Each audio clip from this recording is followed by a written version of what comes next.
ഭാഗത്ത് ന്യായമുള്ളത് തന്നെയാണ് നമ്മൾ കേസ് മൂവ് ചെയ്യാൻ തീരുമാനിച്ചിരുന്നു കേട്ടോ. നമ്മള് പരമാവധി സത്യം പറഞ്ഞാൽ ഒതുങ്ങി നിൽക്കാൻ തന്നെ വിചാരിച്ചില്ല. പക്ഷെ ഇങ്ങോട്ട് കയറി ഇതാക്കിക്കൊണ്ടിരിക്കുമ്പോ നമുക്ക് ഒതുങ്ങാനൊരു പരിധി എന്തിനും ഞാൻ പറഞ്ഞില്ലേ, ഇങ്ങനത്തെ കാര്യങ്ങൾക്ക് പോയി തുടങ്ങി പിന്നെ പേടിയൊക്കെ മാറും. നമസ്കാരം. ഉപ്പുമുളക് ലൈറ്റ് ഫാമിലിയിൽ കുഞ്ഞൻ്റെ ഭർത്താവ് ഇപ്പോൾ കട്ടക്കലിപ്പിലാണ് കുടുംബത്തിനോട്. അതുപോലെ തന്നെ അവർ കേസുമായിട്ട് മുന്നോട്ട് പോയിരിക്കുകയാണ് കുടുംബത്തിനെതിരെ കേട്ടോ. അച്ഛൻ മകളെ ഉപദ്രവിച്ചു എന്നും അതിനുള്ള പാടുകളുണ്ടെന്നൊക്കെ പറഞ്ഞ് അതിൻ്റെ കയ്യിലുള്ള തെളിവുകൾ അവരുടെ കയ്യിലുണ്ട്. വീട്ടിൽ നല്ല വയലൻസ് ആയിരുന്നു നടന്നിരുന്നത്, അതിനുള്ള തെളിവുകളും അമ്മ പറയുന്ന വോയിസ് റെക്കോർഡുകളും തങ്ങളുടെ കയ്യിലുണ്ട് എന്നാണ് ഇവർ അവകാശപ്പെടുന്നത്. അതുമായി ബന്ധപ്പെട്ടൊരു ചെറിയ വീഡിയോ നടത്തുകയും വീട്ടുകാർക്കൊരു വാണിംഗ് നൽകുന്ന തരത്തിലുള്ളൊരു വീഡിയോ കൂടിയായിരുന്നു. ഇതിന് തക്ക മറുപടി വീട്ടുകാർ നൽകുന്നുണ്ട്. ഏതായാലും ആ ഭാഗങ്ങളൊക്കെ നമുക്കൊന്ന് കേട്ടു നോക്കാം കേട്ടോ.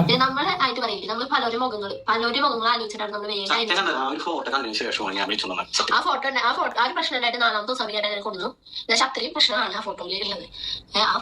പറഞ്ഞാൽ അയാൾ നേരിട്ട് കണ്ടു. ചേട്ടൻ്റെ വീട്ടിലേക്ക് പ്രശ്നത്തിന് മാറ്റം വരുമ്പോ എന്റെ നേരിട്ട് അപ്പൊ തന്നെ ആരുണ്ട് എന്തെന്ന് നോക്കിയില്ല, അപ്പൊ തന്നെ നോക്കി. അപ്പൊ ആ ഒരു ഫോട്ടോ കണ്ട സത്യം സമയത്ത് കേസെടുക്കും, നമുക്കതറിയാം. പിന്നെ ഗർഭമാണ് സത്യം പറഞ്ഞാൽ എനിക്കൊരു ഗർഭമില്ല. ഈ ഗർഭമുണ്ടെങ്കിൽ പിന്നെ 10 മാസം കഴിഞ്ഞ് പ്രസവിക്കാൻ വേണം. അത് ഞങ്ങൾക്ക് ഉണ്ടെങ്കിൽ ഞങ്ങൾ പറയില്ല, പറയാൻ പറ്റും, നമുക്ക് മറിച്ചിട്ട് പറ്റുന്ന കാര്യമാണോ? ഒന്നാമത്തെ ഒരു ഗർഭമില്ല പറഞ്ഞ.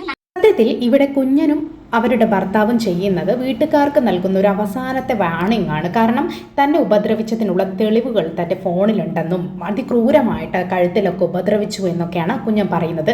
അത് ഭർത്താവ് കണ്ടതിന് ശേഷമാണ് ആ വീട്ടിൽ നിന്നും തന്നെ വിളിച്ചു കൊണ്ടുപോകുന്നത് എന്നാണ് കുഞ്ഞൻ്റെ മറുപടി. പക്ഷേ ഇതിന് ആ വീട്ടുകാർക്ക് ചില അഭിപ്രായങ്ങളുണ്ട്, ചില സൈഡുകളുണ്ട്. അവരുടെ വാക്കുകൾ കൂടി നമ്മളൊന്ന് കേട്ടു നോക്കണം. അതെന്താണെന്ന് നമുക്കൊന്ന് കേൾക്കാം. ഈ സ്വമേധ കേസെടുക്കുന്ന ഒരു പറ്റും. ഞാൻ കുന്നംകുളം CIയോട് പോയിട്ട് പറഞ്ഞിട്ടില്ല. നിങ്ങള്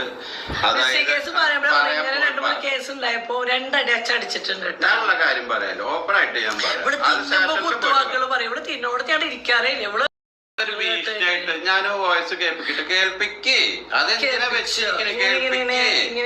അപ്പൊ ഞങ്ങൾക്ക് കുറച്ചുകൂടി കാര്യങ്ങള് അങ്ങോട്ട് പറയേണ്ടി വരും. അത്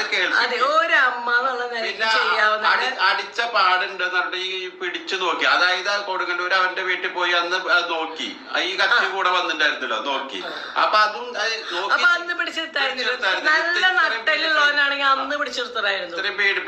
ഇത്രയും പേടിപ്പിക്കുന്ന അതായത് ഈ പാട് ഫോട്ടോ അല്ലാണ്ട് അവിടെ പോയപ്പോ ഈ പാടുണ്ടെങ്കിൽ അവരുടെ എൻഗേജ്മെന്റ് നീ ഇവിടെ നിൽക്ക്, നീ ഞാൻ അവരുടെ കൂടെ പോകണ്ട, നീ അവിടെ പോയി നിന്നെ അവരെന്തൊക്കെ ചെയ്യാന്ന് അറിയില്ല, നീ പോടാണ്ട് പിടിച്ചെത്തത്.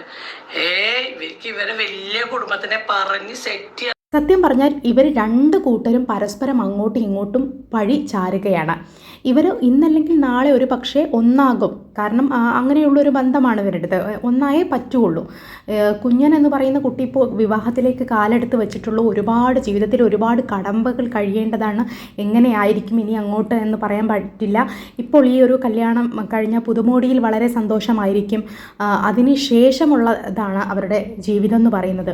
അപ്പോൾ എന്തായാലും കുഞ്ഞന് അമ്മയുടെയും അച്ഛൻ്റെയും ഒക്കെ അനുഗ്രഹങ്ങൾ ആവശ്യമാണ്. അനുഗ്രഹവും ആശീർവാദമൊക്കെ ആവശ്യമാണ്.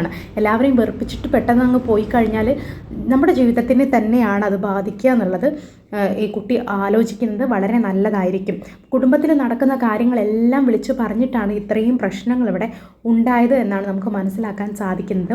കേസൊക്കെ കൊടുത്തു കഴിഞ്ഞിട്ടുണ്ടെങ്കിൽ ഒരിക്കലും കൂട്ടി യോജിക്കാൻ കഴിയാത്തൊരു ബന്ധത്തിലേക്ക് അത് മാറും. അച്ഛനും അമ്മയും എന്ന നിലയ്ക്ക് അവർ ചിലപ്പോൾ എന്തെങ്കിലും തെറ്റ് കണ്ടപ്പോൾ ഒരു പക്ഷേ ശാസിച്ചിട്ടുണ്ടാവും. അത് തെറ്റാണെന്ന് തോന്നുന്നില്ല. ഈ അമ്മയുടെയും അച്ഛൻ്റെയും വാക്കുകളിൽ നിന്ന് മനസ്സിലാവുന്നത് കുഞ്ഞൻ ഈ പയ്യൻ്റെ കൂടെ കറങ്ങാൻ പോയി. വിവാഹ നിശ്ചയമൊക്കെ കഴിഞ്ഞതിന് ശേഷം കറങ്ങാൻ പോയതിന് ശേഷമാണ് ഇവരുടെ കുടുംബത്തിൽ പ്രശ്നങ്ങൾ ആരംഭിക്കുന്നത് എന്നാണ്.